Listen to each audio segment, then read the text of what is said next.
কচি আমের কচি আচারটা অনেক লোভনীয় হয় এইভাবে বানালে। চাইলে এই সিজনে আম দিয়ে তৈরি করে দেখতে পারেন।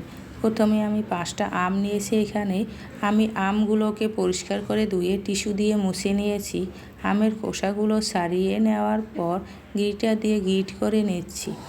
আর গ্রেটারে যে মোটা সাইড থাকে ওইটা দিয়ে করছি। গ্রেট করা হয়ে গেলে একটা পাত্রে নিয়ে নিচ্ছি সবগুলো।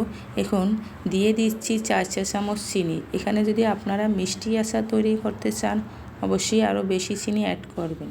আর দিয়ে দিচ্ছি 2 চামচ ভিনেগার। এখন 1 ঘন্টা রেস্টে রেখে দিব।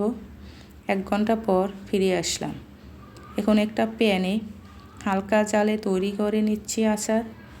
এখানে অ্যাড করছি হলুদ, মরিচ আর লবণ। এখন অনবরত নাড়তে হবে যাতে লেগে না যায়। হয়ে আসলে দিয়ে দিচ্ছি 5 ফোড়ন আর শুকনো মরিচের গুঁড়ো। এখন চুলা থেকে নামিয়ে নিব।